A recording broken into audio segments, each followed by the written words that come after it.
마태복음 1장 21절부터 23절 찾으셨죠? 이제 찾으셨으면 다 같이 함께 하나님 말씀을 같이 읽어보겠습니다. 읽습니다. 시작. 아들을 낳으리니 이름을 예수라 하라. 이는 그가 자기 백성을 그들의 죄에서 구원할 자임이라 하니라. 이 모든 일이 된 것은 주께서 선지자로 하신 말씀을 이루려 하심이니 이르시되 보라, 처녀가 잉태하여 아들을 낳을 것이요 그의 이름을 임마누엘이라 하리라 하셨으니, 이를 번역한즉 하나님이 우리와 함께 계시다 함이니라. 아멘. 오늘은 성탄주일이면서 송년주일이에요. 올해는 이렇게 성탄절하고 주일하고도 같이 이렇게 겹쳤습니다. 올 1년 동안 참 수고 많이 하셨습니다. 옆에 분들 한번 격려하시면서 올 1년 동안 수고 많이 하셨습니다 한번 해주세요. 정말 수고 많이 하셨습니다.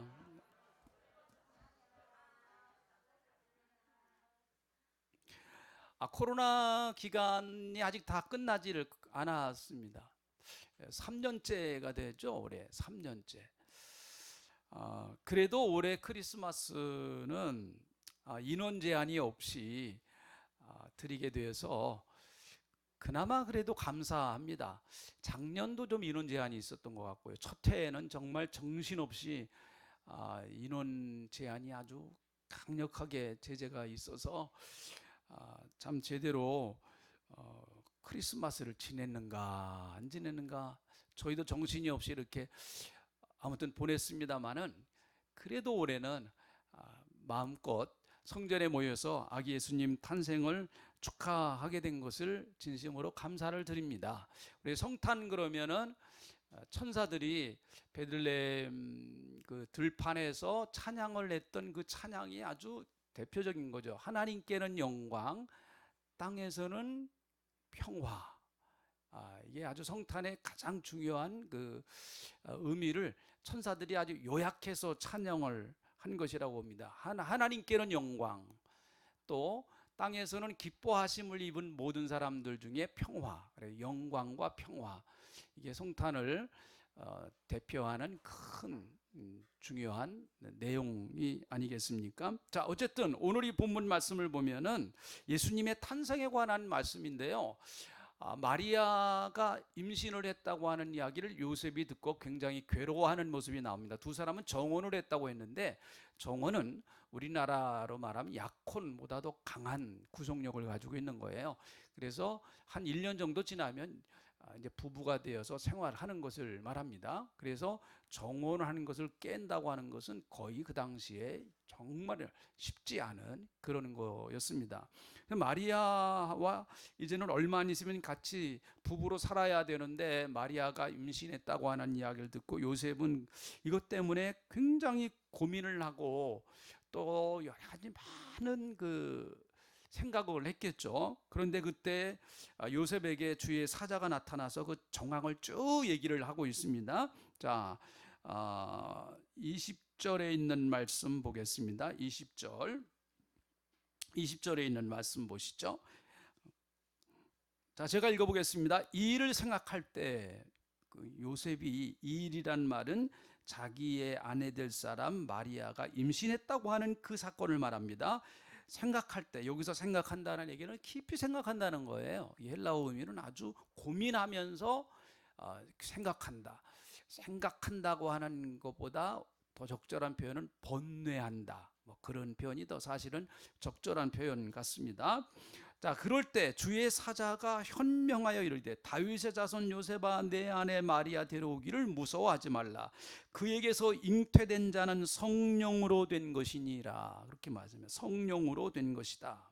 이렇게 말씀하시죠. 다시 말하면 예수님의 탄생의 사건에 성령님이 개입하셨다라고 하는 것이죠. 이것은 예수님이 육신의 몸으로 이 땅에 있고 오실 때에 죄가 개입하지 못하도록 철저하게 성령께서 역사하셔서 막으신 것을 이제 의미하는 것이죠. 자, 그리고 나서 요셉에게 아들을 낳을 것인데 그 이름을 미리 알려주었습니다. 그 이름이요, 21절 우리 이 말씀은 반드시 예수 믿는 사람은 암송을 해야 됩니다. 외워야 됩니다. 반드시 외워야 됩니다.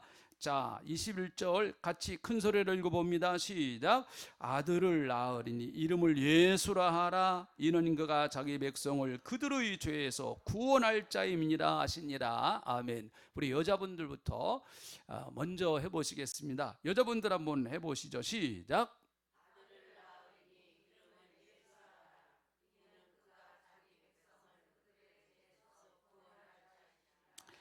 아멘. 너무 아주 목소리가 예쁘십니다. 네, 좋습니다. 다음에 남자 성도님들 한번 해보시죠. 시작.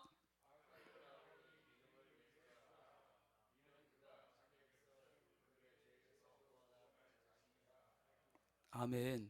네, 아직 그 좀 추위가 덜 오신 것 같아요. 좋습니다. 네. 아들을 낳으니 그 이름을 예수라 하라. 이는 그가 자기 백성을 저희 죄에서 구원할 자이심이니라. 이렇게 말씀해 주셨습니다. 여러분, 사실 이름이라고 하는 것은 그 사람의 삶의 이력서인 것이죠. 그래서 호랑이는 죽어서 가죽을 남기고 사람은 이름을 남긴다. 이렇게 그런 우리나라 속담도 있지 않습니까? 그 사람이 어떻게 살아봤느냐? 이름 안에 함축이 되어 있습니다. 이창택이라고 하는 이름, 이창택 목사라고 하는 이름은 제가 죽은 이후에도 목사로 기억될 것이고, 그리고 동신교회에서 목회를 한 사람, 이렇게 기억이 될 것입니다. 아마 그게 가장 큰 저의 이름의 이력 아니겠습니까? 그래서 그 사람의 이름을 알면 그 사람이 도대체 뭘 하는 사람인가 하는 것을 알 수가 있겠죠.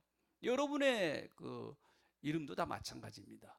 여러분께서 언젠가 세상을 떠나시더라도 여러분의 이름은 자손들이 기억하겠죠.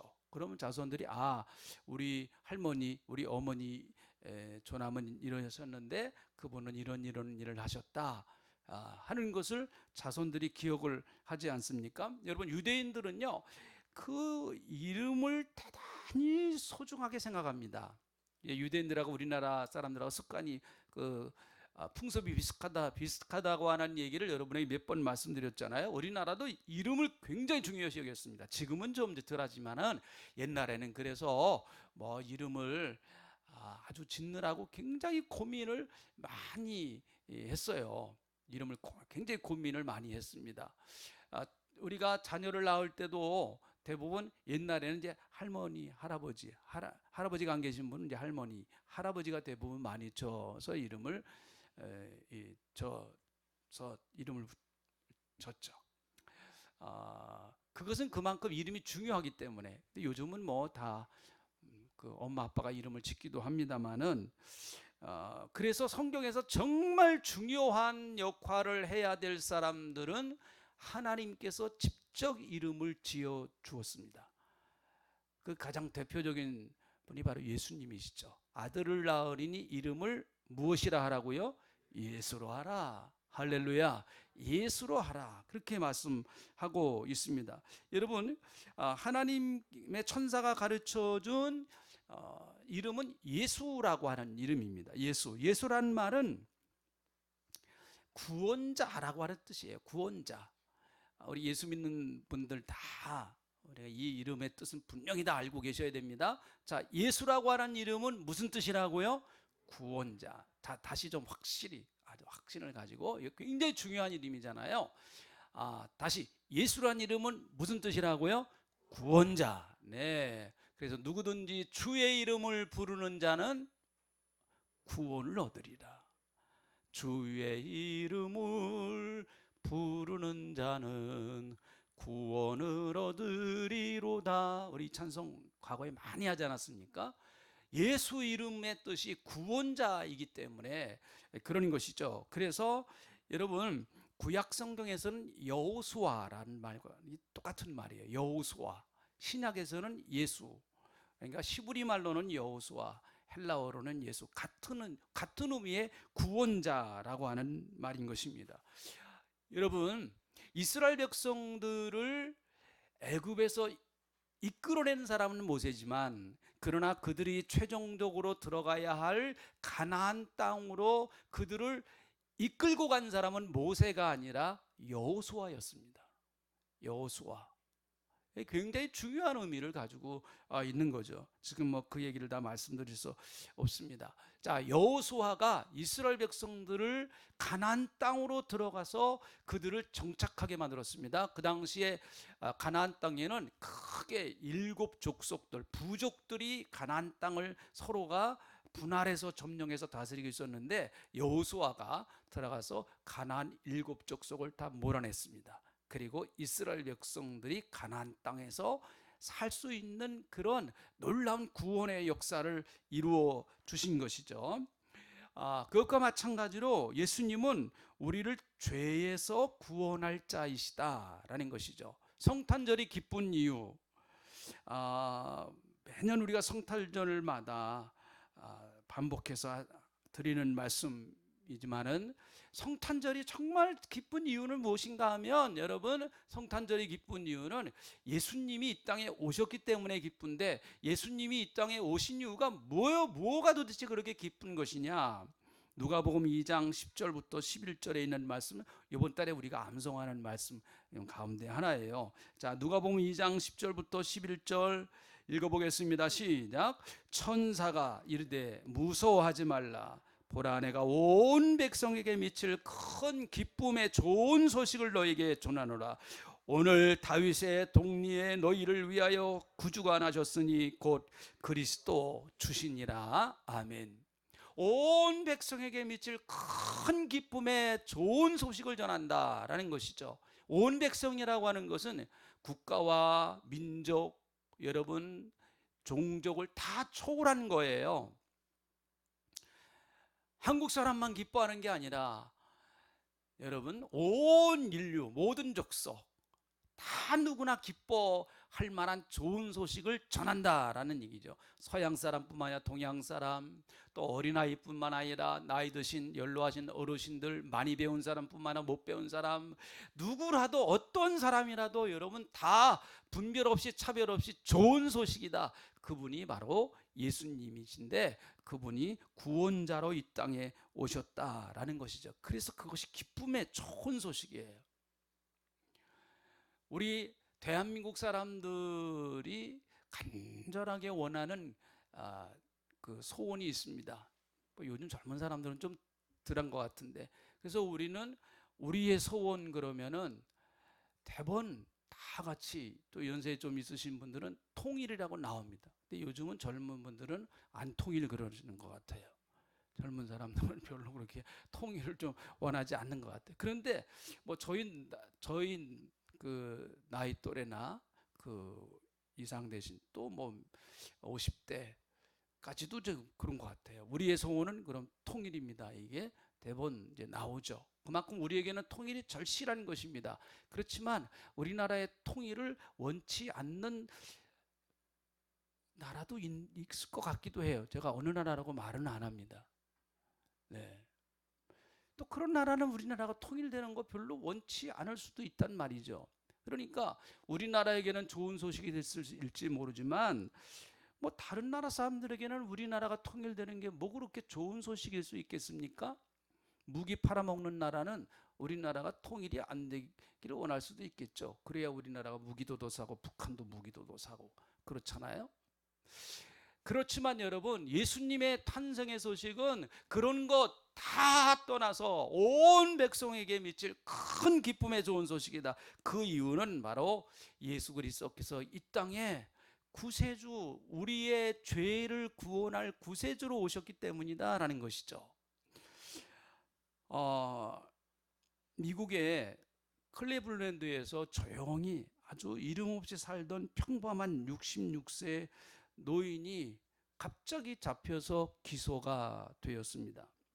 나중에 알고 보니까 이 사람은 누군가 하면은 바로 2차 대전 당시에 독일이 유대인들을 학살할 때 참여했던 사람이었습니다. 그 사람이 2차 대전이 끝나고 나서 미국으로 숨어 들어와 가지고 클리블랜드에서 조용히 숨어 살았어요. 신분 세탁을 해서 정말 조용히 누구도 알지 못해. 그래서 너무너무 평범하게 살았기 때문에 그 주위의 사람들은 누구도 그가 그런 사람인 줄을 몰랐습니다. 여러분, 66세가 된 노인을 기소를 했어요. 나치의 그 유대인 학살의 학살범의 한 사람이다 해서 그 전쟁이 끝난 지 70년이 지났음에도 불구하고 70년이 지났음에도 불구하고 잡아다가 여러분 기소를 했습니다. 특별히 아주 그 2차 대전 당시에 독일의 히틀러가 유대인들을 많이 죽이지 않았습니까? 그럼에도 불구하고 지금까지도요. 지금은 이제 그 당시에 협조했던 사람, 나치에 협조하고 특별히 유대인들을 학살하는 데 협조했던 사람들이 지금은 나이가 거의 90세가 다 넘고 그래요. 그런데 지금까지도 그 사람들을 추적하고 있습니다. 지독합니다. 이 유대인들은요, 지독해요. 지금까지도 추적합니다. 저 칠레에서 몰래 숨어서 살았던 그 사람도 유대인인데, 그 독일 사람이었는데, 바로 그 유대인들을 죽이는데 가담했어요. 칠레로 도망가가지고 정말 숨어서 살았는데 그거 다 찾아냈어요. 참 무서운 사람들입니다. 죄라고 하는 것은요, 반드시 드러납니다. 세상에서 안 드러나더라도요, 하나님 앞에서는 드러나게 돼 있어요. 반드시 하나님은 찾아냅니다, 죄를요. 그래서 민수기 32장 23절에 이런 말씀을 보니까 너희가 만일 그같이 아니하면 여호와께 범죄함이니 너희 죄가 반드시 너희를 찾아낼 줄 알라, 그렇게 말씀하십니다. 참 무서운 말씀이죠. 너희 죄가 끝까지 너를 추적해서 반드시 그 죄가 너를 폭로시킬 것이다 라는 말씀이에요. 그러니까 죄는 무서운 거예요, 사실은요. 누구도 하나님 앞에서 속일 수가 없습니다. 하나님은 아기 예수님을 이 땅에 보내셔서 때가 되어서 십자가를 지게 하심으로 말미암아 우리의 모든 죄를 예수님께, 주님께 담당을 시키셨어요. 그래서 우리가 흔히 예수님을 속죄의 죄물, 대속의 죄물 그러잖아요. 나 대신에 예수님이 십자가에서 피 흘리심으로 말미암아 내 죄를 다 담당하셨다라는 거예요. 내 죄를 다 담당하셨다. 바로 예수께서 이 땅에 오신 날이 바로 그것을, 성탄절은 바로 우리를 구원하시기 위해서 오신 날이다라는 것이죠. 우리는 기뻐할지 모르지만 사실은 하나님 입장에서는 하나님은 굉장히 슬픈 날이고 하나님은 마음이 아프신 날이겠죠. 그렇잖아요. 당신의 하나밖에 없는 독생자를 이 땅에 보내셔서 결국은 십자가에서 죽으셔야 되니까 그 참 가슴 아픈 날 아니겠습니까? 그렇지만 우리는 어쨌든 기뻐하고 즐거운 날이에요. 성경에서도 기뻐하고 즐거워하라고 했으니까요. 자, 또 한 가지는 임마누엘입니다. 자, 23절 같이 읽어보시죠. 23절도 같이 읽어봅니다. 시작. 보라, 처녀가 잉태하여 아들을 낳을 것이요 그의 이름을 임마누엘이라 하리라 하셨으니 이를 번역한즉 하나님이 우리와 함께 계시다 함이니라. 네, 임마누엘이라는 뜻은 하나님이 우리와 함께 하신다라는 뜻이에요. 예수님의 이름, 또 다른 이름은 임마누엘이란 말이죠.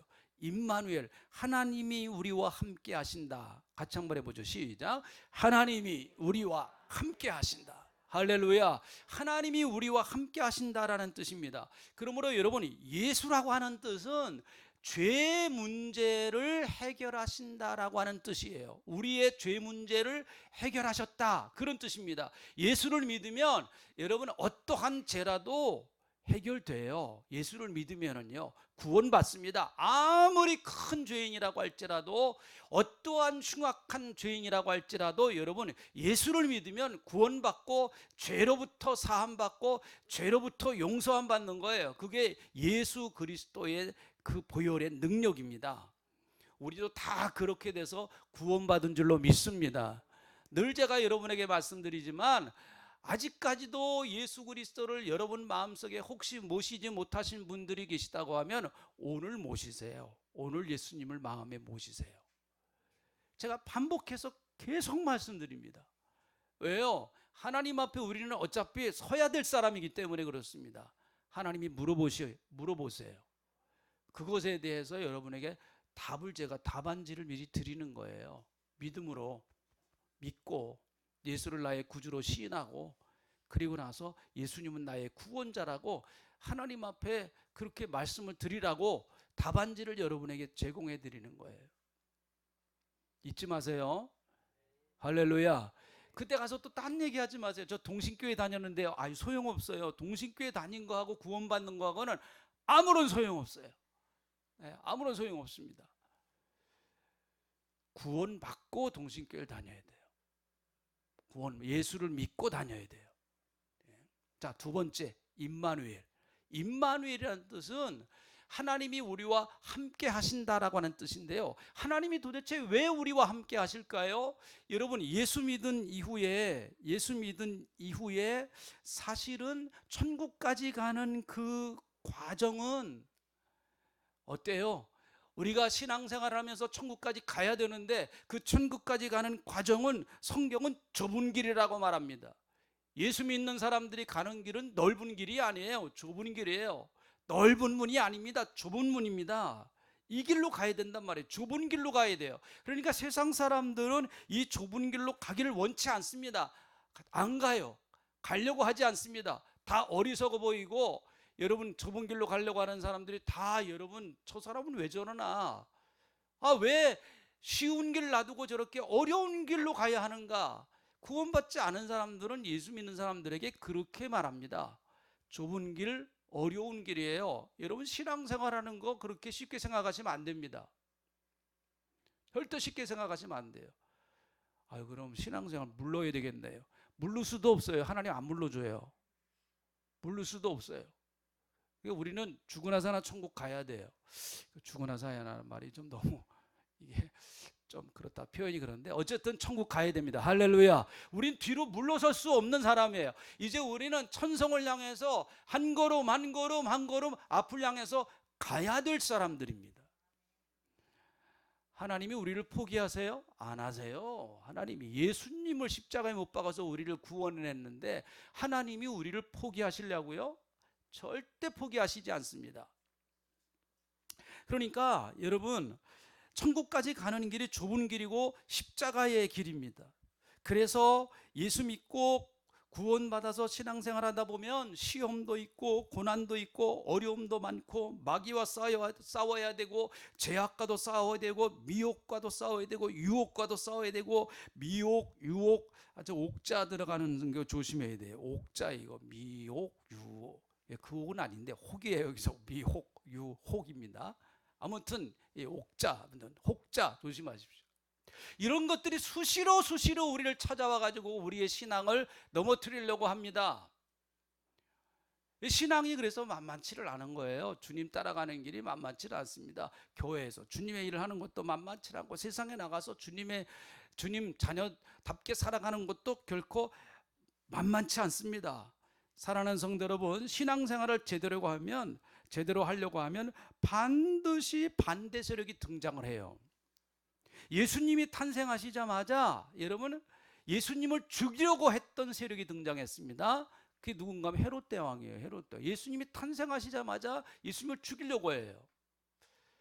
어떻게 보면 여러분, 이것이 신앙의 길이라고 봐요. 우리가 영적으로 거듭나서 새 사람 돼서 하나님의 자녀로 출생하고 이제 하나님 자녀로 살아가려고 하면 헤롯 대왕과 같은 이런 악한 영들이 우리를 가만히 두려고 하지 않습니다. 절대로요.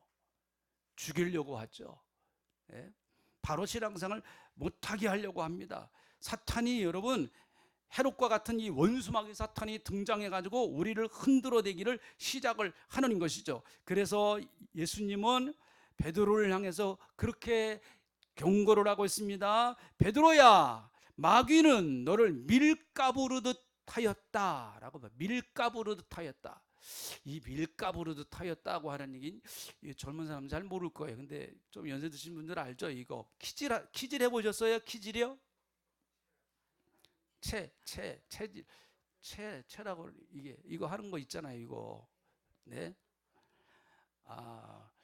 그 젊은 분들은 그 인터넷 찾아보세요.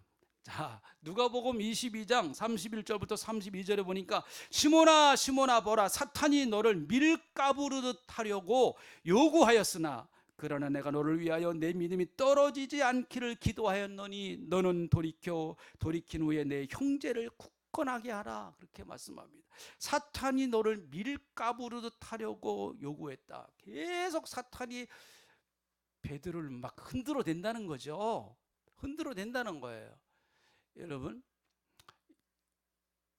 이게 신앙이에요. 이게요. 그러니까 대부분 보면 우리가 예수를 믿고 언제가 제일 좋은 때인가 하면요, 언제가 신앙생활하면서 언제가 제일 좋은 때인가 하면은 첫 은혜 받았을 때가 제일 좋은 때예요. 무슨 말인지 이해를 하시겠죠? 이해가 잘 안 돼요? 첫 은혜 받았을 때, 첫 은혜 받았을 때는요 물불안가립니다. 아골골짝 빈들에도 복음 들고 가오리다 하면서 이 찬송 열심히 하거든요. 이름 없이 빛도 없이 주만 따라 가오리다 하면서 첫 은혜 받으면 세상이 다 내 거인 것 같고, 첫 은혜 받으면은요 예수님 한 분이면 다 살 것 같고 그렇습니다. 그런데 여러분, 신앙은 첫 은혜만 있는 게 아니에요. 첫 은혜 단계만 있는 게 아닙니다. 다음 단계로 올라가야 돼요. 하나님은 우리를 첫 은혜의 그 은혜의 보자기에다가만 딱 쌓아두기를 원치 않습니다. 그건 아무 일도 못해요. 우리도 인생을 살면서 제일 좋은 때가 언제였습니까? 엄마 치맛자락 붙들고 따라다닐 때가 제일 좋은 때였어요. 생각나세요? 네. 그때는 아무 걱정 없어요. 뭘 걱정합니까? 다 엄마가 해결해주고, 뭐 조금만 어려워 엄마 치마폭으로 싹 들어가 버리면 되고 그러는데, 그러나 여러분, 인생은 그렇게만 살 수 없는 거예요. 신앙생활도 마찬가지예요. 신앙생활도. 그래서 어떤 분들은 자꾸 우리 첫 은혜만 생각합니다. 아니에요. 첫 은혜 없어요. 첫 은혜 때로 절대로 안 돌아갑니다. 이제 안 돌아가요. 첫 은혜 때로 하나님이 그 은혜 때로 돌아가게 하시지 않습니다. 더 높은 단계로 가라고 하는 거예요. 더 높은 단계로 가라고 하는 거예요. 그래서 어엿하게 서서 이제 폭풍우를 뚫고 나가고, 어엿하게 서서 무거운 짐도 좀 들고 가고, 어엿하게 일어서서 어려움 당하는 사람들 도와주고, 인생을 그렇게 살아야지 늘 엄마 치마폭만 붙들고 살 수는 없는 거 아니겠습니까? 신앙도 마찬가지예요. 우리 신앙도요. 그런데 여러분, 사실은 우리가 이렇게 어려운 신앙의 길을 간다고 하는 것 자체가 우리 힘으로는 불가능합니다. 할 수가 없어요. 저도 이렇게 목회를 좀 해보니까요, 목회는 하면 할수록 답이 없는 게 목회예요. 저는 성도님들 잘한다고 생각하는데 어떨 때 보면은 정말 모를 분들이 성도님들이에요. 아마 그건 반대도 마찬가지일 것 같아요. 우리 목사님 알 것 같은데 어떻게 보면 또 모를 것 같고, 이게 다 우리 신앙이고 인생 아닙니까? 이런 것들을 모두 우리가 감당하면서 그래도 믿음을 지키면서 이겨나갈 수 있는, 그 승리할 수 있는 신앙의 가장 중요한 요인은 뭐냐? 임마누엘 신앙이에요. 임마누엘 신앙. 무슨 신앙이요? 네, 임마누엘이 무슨 뜻이라고요? 하나님이 나와 함께 하십니다. 네, 그거 믿고 살아가는 거예요. 우리 예수 믿는 사람들은요, 그거 믿지 않으면은 절대로 신앙생활 승리할 수 없습니다. 이길 수가 없어요. 신앙생활의 가장 중요한 핵심은 예수님과 함께 늘 살아가는 것입니다. 여러분, 예수님은 우리가 주님의 일을 많이 하기를 원합니다. 돈도 많이 벌어서 헌금도 많이 하기를 원하시고, 또 그리고 건강해서 주님의 일도 많이 하기를 원하시고, 다 그런 거 하기를 원하십니다. 그러나 여러분, 예수님이 그것보다 더 원하시는 건 뭔가 하면, 꼭 잘 들어보세요. 이게 중요한 얘기예요. 그것보다 더 원하시는 건 뭔가 하면 너 나하고 살자는 거예요. 아, 그런 거 좀 못해도 괜찮아? 너 헌금 좀 적게 해도 괜찮아? 괜찮아. 내가 뭐 네 헌금 받아가지고 내가 사는 사람 아니니까. 그거보다 또 중요한 거, 네가 병들어도 나는 괜찮아. 네 병든 모습 그대로 나는 너와 같이 하고 싶어. 또 좀 건강 못해도 괜찮아. 같이 하고 싶으시다는 거예요. 같이 하고 싶어. 난 너와 같이 살고 싶으시다는 것이죠. 그게 임마누엘의 신앙이에요. 하나님이 얼마나 우리와 같이 살고 싶으셨으면은 아담과 하와를 만들어서 에덴 동산 특별 구역을 만들어 갖고, 얘들아 너희는 여기서 될 수 있으면 에덴 동산을 떠나지 말고 너희는 여기서 살아라, 그렇게 하시면서 하나님이 에덴 동산을 특별히 더 구별해서 만들어 주셨어요. 여러분, 지구가 에덴 동산만 있는 것입니까?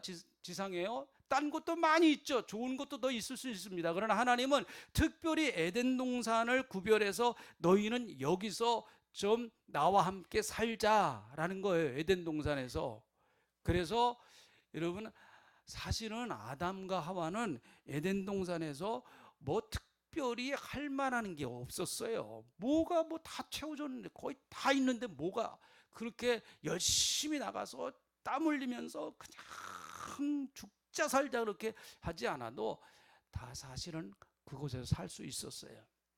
하나님이 그렇게 해주신 이유는 아담과 하와 그냥 놀고 먹으라고 하신 게 아니고, 얘야 여기서 나와 같이 살자, 나와 같이 살아보자 하는 거예요. 신앙생활은 주님과 같이 살아가는 연습을 하는 거예요. 살아가는 연습을.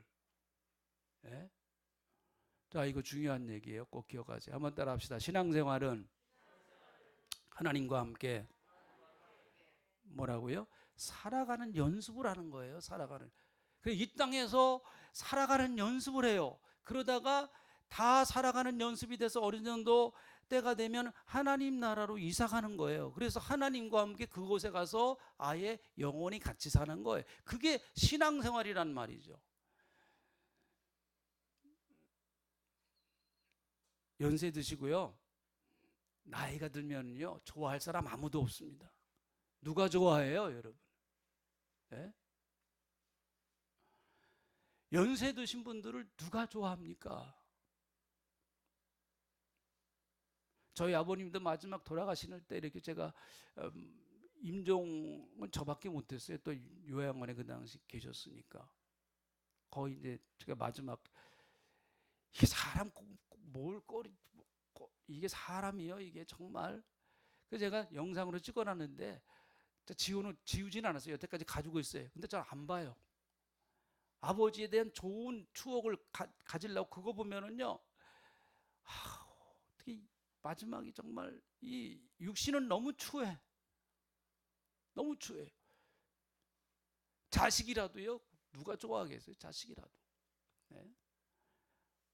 그러니까 연세가 드시고 세월이 갈수록 누구하고 사는 법을 자꾸 배워야 되는가 하면 하나님과 같이 살아가는 법을 배워야 돼요. 네? 임마누엘의 신앙을 가져야 돼. 임마누엘의 신앙을. 그래서 예수 믿는 사람들은 늙어도 괜찮아요. 뭐 세상 사람들이 늙었다 뭐하다 괜찮습니다. 보톡스 같은 거 안 맞아도 괜찮아요. 이거 나중에 괜히 부작용만 생기고요. 하나님이 나 이뻐하세요. 네. 할렐루야.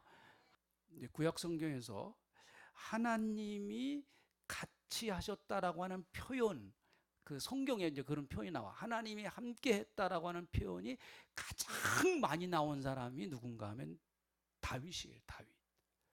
다윗의 생애를 쭉 읽어보면 하나님이 함께 하셨다고 하는 표현이 제일 많이 나오는 거예요. 어떤 사람도 다윗보다 많은 사람은 없습니다. 하나님이 함께 하셨다, 하나님이 함께 하셨다, 하나님이 함께 하셨다. 그 표현이 제일 많이 나옵니다. 왜 그런 표현이 제일 많이 나왔을까요? 다윗의 삶이 너무 힘들었어요. 너무. 그러니까 하나님이 그렇게 안 해주시면 다윗은 견딜 수가 없는 거예요. 매일같이 자기 죽인다고 사울왕은 자기를 쫓아다니죠. 산천명의 군대를 거느리고 와서 자기를 찾아내는데 다윗이 무슨 재간으로 살아날 수 있습니까? 어떤 재간으로 버텨낼 수가 있겠어요? 3,000명의 군인이 이스라엘 나라를 이잡도 뒤지면서 자기를 찾아냈는데 어떻게 자기가 버텨낼 수가 있습니까? 그러니까 다윗은 살 수 있는 거는 오직 하나님이 자기와 함께 하신다고 하는 그 믿음밖에 없어요. 누가 다윗을 도와주겠습니까? 왕이 잡아서 죽이려고 하는데, 네, 아무도 다윗 도와주는 사람도 없습니다. 그런데 하나님이 같이 하신다라는 표현을 그래서 많이, 전쟁에서 제일 많이 전쟁했잖아요. 성경에서 전쟁 제일 많이 한 사람은 다윗이에요. 매일같이 전쟁터에 나가서, 여러분 그 당시에 장군이나 군인들은 뒤에서 이렇게 명령하고 어디로 가라 어디로 가라 어디로 이렇게 하는 그런 때가 아니었습니다. 제일 앞장서서 나 따라와라 이렇게 하는 때였습니다. 언제 죽을지 모르는 거예요. 그러니 하나님이 같이 해주셔야죠. 그래야 살아남죠. 네? 사무엘하 7장 6절에 보니까 성경은 다윗이 전쟁에서 승리한 비결을 이렇게 말합니다. 사무엘하 7장 6절에 보니까 다윗이 다메섹 아람의 수비를 두매 아람 사람이 다윗의 종이 되어 조공을 바치게 아니라 다윗이 어디를 가든지 여호와께서 이기게 하시니라. 다윗이 어디를 가든지 여호와께서 이기게 하시니라. 이런 은혜가 임하시길 축복합니다. 여러분이 어디를 가든지 결국은 승리하는 사람. 사무엘하 5장 10절에 있는 말씀을 보니까 만군의 하나님 여호와께서 함께 하시니 다윗이 점점 강성하여 가니라 그렇게 말씀합니다.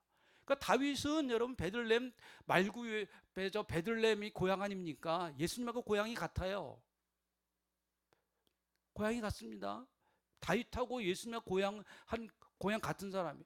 베들레헴 들판에서 양치던 목자인데 무슨 그가 뭐 왕이 되겠다고 하는 무슨 비전이 있고 꿈이 있고 무슨 그런 꿈이 있고 비전이 있겠어요. 그저 양치면서 어떻게든지 아버지가 맡겨준 양 한 마리라도 잊어버리지 않으려고 그저 물맷돌 던지고 어떻게 하면 이 물맷돌 던질까 이거 생각 거기에 붙잡혀서 살았던 사람이 다윗인데 무슨 왕이 되고 어쩌고 그런 비전이 어디 있었겠어요 그에게. 그런데 여러분 그가 이스라엘 민족 역사상 가장 위대한 업적을 남깁니다. 우리나라 말은 세종대왕 같은 왕이에요. 만군의 하나님 여호와께서 함께 하심에 다윗이 점점 강성하여 가니라. 다윗과 함께 하셨던 그 임마누엘 하나님 꼭 여러분 믿으시기를 주님의 이름으로 축복합니다.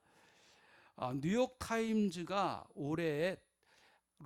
올해를 상징하는 인물이 누군가, 그 12월 달에 꼭 선정을 해요. 뉴욕타임즈가요. 뉴욕타임즈가 올해 이 전 인류를 그 상징하는 딱 하나의 인물을 이제 해서 표지 모델로 삼는데 그 사람이 누군가 하면 우리가 너무 잘 아는 우크라이나 대통령 젤렌스키입니다. 우크라이나 대통령 젤렌스키예요. 러시아와 전쟁 일어난 거 여러분 우리는 너무 잘 압니다. 올해 2월 24일 새벽 우크라이나 수도 키우에 러시아 미사일 공격이 시작됐습니다. 폭발음에 잠을 깬 젤렌스키 대통령은 자기 아내와 또 함께 자기 자녀 방에 가봤습니다. 17살 된 딸이 있고요. 9살 된 아들을 깨워서 지하 벙커로 내려보냈습니다. 날이 밝자 여러분 러시아 공수부대가 키우에 낙하했습니다. 젤렌스키를 죽이려고 암살하려고요. 그 보고를 받은 젤렌스키는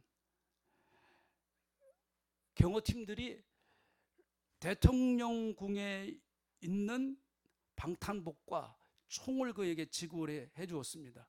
그러나 사실 그는 총을 제대로 쏠 줄도 몰랐습니다. 대통령이 무슨 총 잘 쏠 무슨 이유가 있겠습니까? 방탄복을 입고 총을 지급받았지만 사실은 그걸 가지고 자기 몸을 지킨다고 하는 것 자체가 사실은 거의 불가능한 일이었습니다. 키우 외곽에 있는 대통령 전시 벙커가 있습니다. 뭐 어느 나라 다 있죠. 대통령 위급할 때 피하는 벙커입니다. 이런 벙커는 뭐 우리나라도 있죠. 우리나라도 전쟁이 나면 아마 윤석열 대통령 글로 갔겠죠. 공습에 잘 견디도록 아주 견고하게 잘 지어져 있습니다. 그래서 경호팀들이 빨리 이 벙커로 들어가야 된다, 그렇게 제안을 했습니다.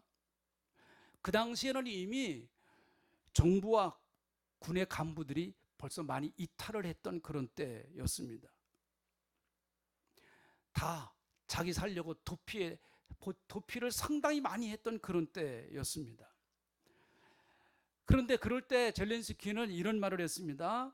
그 도망간 사람들, 자기 자리를 떠난 도망간 군 간부들, 요직들, 정부 요직들을 비판하지 않았어요. 그들을 잘못됐다고 욕하지도 않았습니다. 여러분, 가족들을 빨리 피신시키고 돌아와 주세요, 그렇게 얘기를 했어요. 가족들을 빨리 피신시키고 돌아와 주시기 바랍니다. 여러분들이 필요합니다. 그리고 나서 25일 밤 강요들을 이끌고, 남아있는 강요들을 이끌고 대통령궁 바깥으로 나갔습니다. 시가 나가보니까 시가에서 총성이 울리기를 시작했습니다.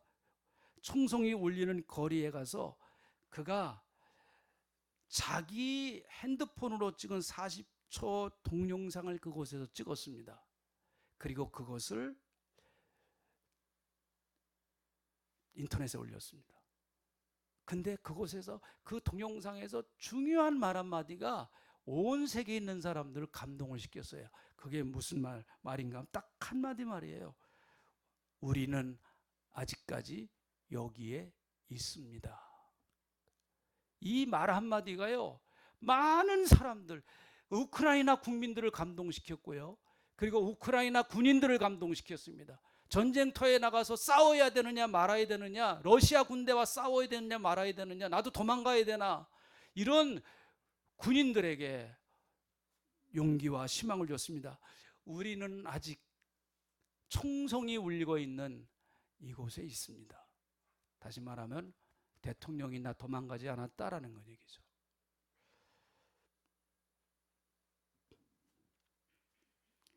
이 말이 여러분 전 세계 인터넷을 통해서 퍼졌습니다. 사흘 만에 전쟁을 끝낼 것이라고 그렇게 장담했던 푸틴이 장담을 했습니다. 이 전쟁은 3일 만에 끝날 것이다. 그러나 그 전쟁이 300일 넘게 지금 계속되고 있습니다. 겨울에 시작된 전쟁은 다시 겨울에 찾아왔습니다. 우크라이나 국민들은 올겨울에 혹독한 시련을 이겨내야 됩니다. 일부 지역은 파괴된 건물, 전기도 가스도 중단된 상태에서 여러분 혹독한 겨울을 이겨내야 됩니다. 그가 포탄이 떨어지는 한가운데서 우리는 아직도 여기 있습니다 라는 그 말 한마디가 300일을 끌어왔습니다.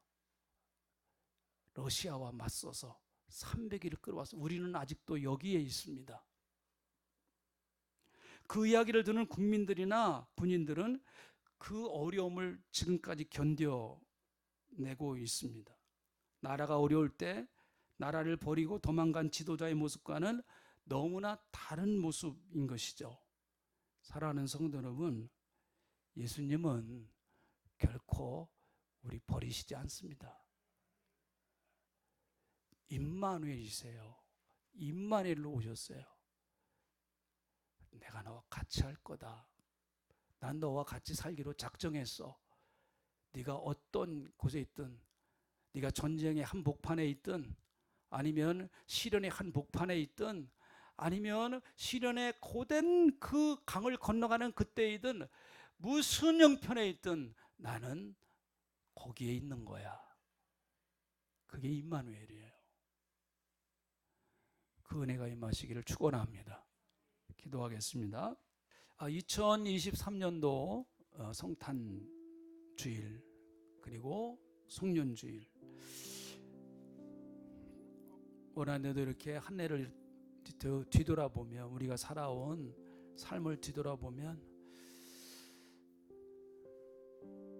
여러분 어땠습니까? 힘들고 어려운 과정들을 거치고 여기까지 우리가 이겨내면서 왔습니다. 한겨울에 저 높은 산에서 혹독한 추위를 이겨내며 견디고 있는 그 나무들 같이 때로는 우리가 신앙의 혹독한 시련기를 견뎌내야 할 때가 있습니다. 그때는 다른 거 할 수가 없습니다. 그저 견뎌내는 거예요.